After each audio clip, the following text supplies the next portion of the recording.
So hello everyone and welcome back to my channel.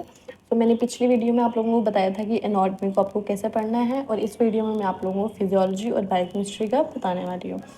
लेकिन मैंने पिछली वीडियो एंड की थी एक नोट से कि मैं आप लोगों को कुछ इंपॉर्टेंट बताना चाहती हूँ, जो मैं नेक्स्ट वीडियो में बताऊँगी, क्योंकि वीडियो बहुत लंबी हो गई थी उस टाइम पे। ठीक है।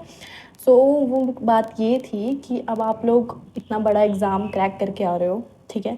24-25 लाख बच्चों में से आप 50,000 की सिलेक्शन हुई है, तो डेफिनेटली यू आर इंटेलिजेंट।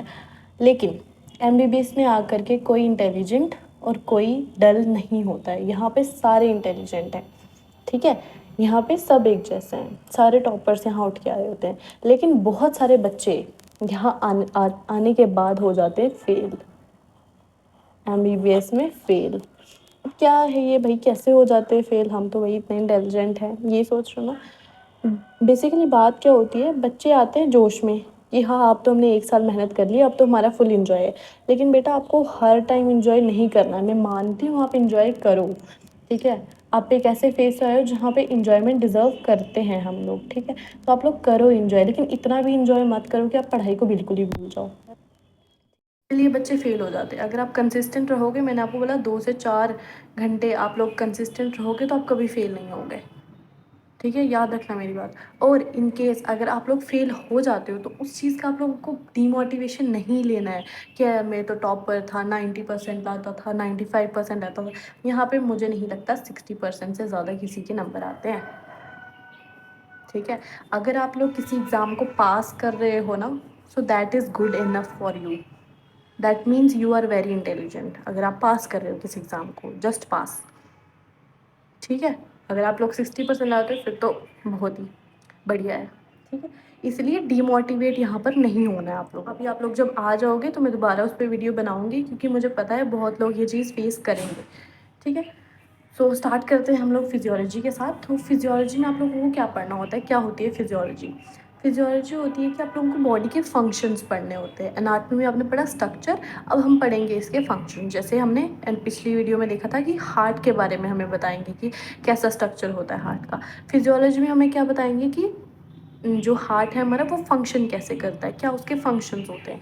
सो वो हम लोगों को फिजियोलॉजी में पढ़ना होता है। ठीक है। सो कैसे पढ़नी है आप लोगों को फिजियोलॉजी? इसमें मैं टॉपिक्स नहीं बता रही हूँ, क्योंकि इसमें एज सच कोई डिविजन्स नहीं है। ये एक ही फिजियोलॉजी है, इसमें आप लोगों को जनरल भी आ जाता है और आप लोगों का सारा सिस्टमिक भी आ जाता है। ठीक है। सो इसमें आप लोगों को कैसे पढ़ना है वो देखो। आप मेरी बात, आप लोगों को मैंने बोला कि 2 घंटे आप लोगों को एनाट पढ़नी है। ठीक है।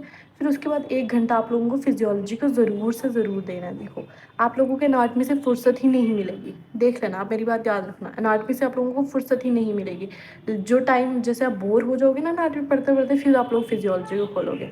बट ये बहुत गलत बात है। फिजियोलॉजी वेरी इंटरेस्टिंग सब्जेक्ट है, बहुत ज़्यादा इंटरेस्टिंग सब्जेक्ट है। अगर आप उसको समझते हो तो आपके लिए बहुत आसान बन जाएगा। ठीक है।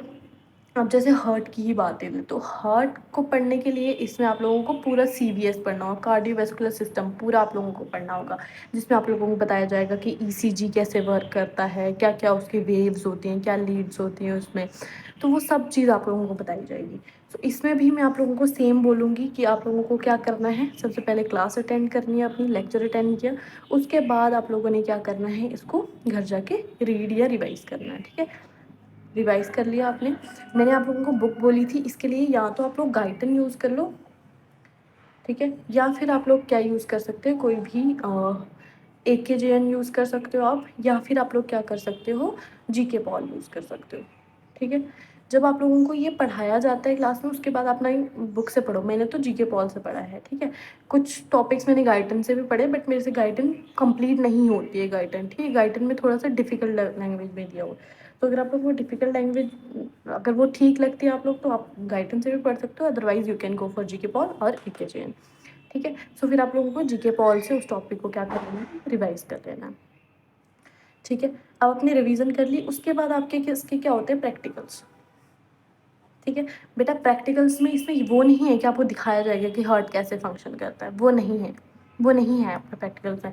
प्रैक्टिकल्स में आपके 2 आते हैं, एक होता है आपका हेमैट प्रैक्टिकल और दूसरे आता है आप लोगों का ह्यूमन प्रैक्टिकल। ठीक है।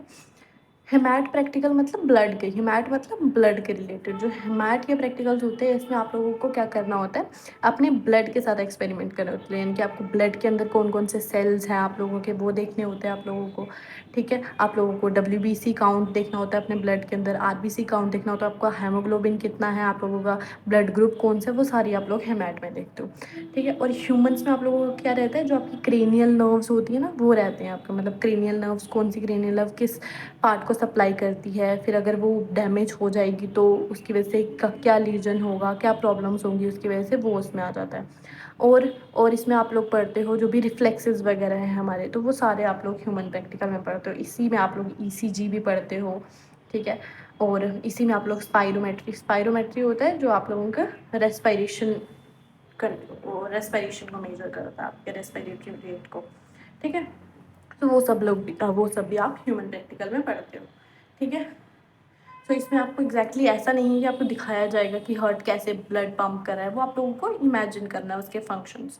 ठीक है, सो सेम चीज़ आप लोगों को करनी है कि आप लोगों को क्लास देनी है और रिवाइज करना है। उसके बाद प्रैक्टिकल्स में इसमें मैं नहीं जाऊँगी, प्रैक्टिकल्स आप लोगों के अलग हैं। ठीक है, तो इससे आप लोग प्रैक्टिकल से आप लोग थ्योरी एग्जाम में नहीं लिख सकते हो, वैसा कुछ नहीं है इसमें। ठीक है, लेकिन आप लोग जो एनाटमी है, एनाटमी में आप लोग अगर क्लास अटेंड करते हो, फिर आप रिवाइज करते हो, डाइसेक्शन में जाते हो, डाइसेक्शन का अच्छे से पढ़ते हो, तो डाइसेक्शन से भी आप बहुत चीज़ें थ्योरी एग्जाम की बना सकते हो। ठीक है, सो ये रहता है आप लोगों का फिजियोलॉजी का।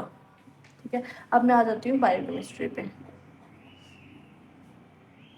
देखो, बायोकेमिस्ट्री के लिए मैंने आप लोगों को 2 बुक्स बोली थी, या तो आप लोग क्या ले लो, सत्यनारायण की बुक ले लो, या फिर आप लोग वासुदेवन की बुक ले लो। लेकिन आप लोगों को मैं बता रही हूँ, आप लोगों को टाइम नहीं मिलेगा। मैंने आपको बोला एनाटमी पढ़ोगे, बोर हो जाओगे एनाटमी से तो फिजियोलॉजी पकड़ोगे, फिजियोलॉजी से बोर हो जाओगे तो फिर दोबारा एनाटमी पकड़ोगे, बायोकेमिस्ट्री तो आप देखने वाले भी नहीं हो। ठीक है, लेकिन आप लोग को ऐसा नहीं करना है, ऐसा नहीं करना है बिल्कुल भी। ठीक है, मुझे लगता है कि हफ्ते में एटलीस्ट आपको 2 बार, 2 दिन तो आप लोगों को बायोकेमिस्ट्री के लिए रखने हैं। एटलीस्ट 2 दिन आप बायोकेमिस्ट्री ज़रूर से ज़रूर पढ़ें। ठीक है, इसमें आप लोगों को क्या क्या करना है कि आप लोग अगर पूरी बुक जो है आप प्रेफर कर रहे हैं तो बुक से पढ़िए। लेकिन हो जाता है कभी कभी कि हमें बुक से नहीं पढ़ा जाता है, क्योंकि बायोकेमिस्ट्री थोड़ा सा ट्रिकी सब्जेक्ट है, थोड़ा मुश्किल सब्जेक्ट है।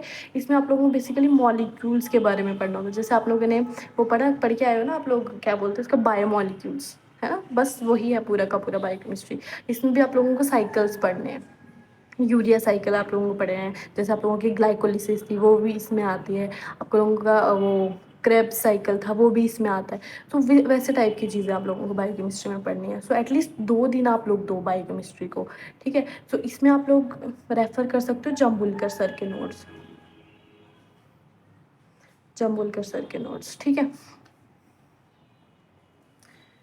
सो जम्बुलकर सर के नोट्स में जो है बहुत ही प्रिसाइज वे में दिया हुआ है, और जो जो इम्पोर्टेंट टॉपिक्स हैं उस तरीके से दिया हुआ है। ठीक है, और ऐसा नहीं है कि आप लोगों को बायोकेमिस्ट्री में कुछ बहुत ज़्यादा समझना होता है।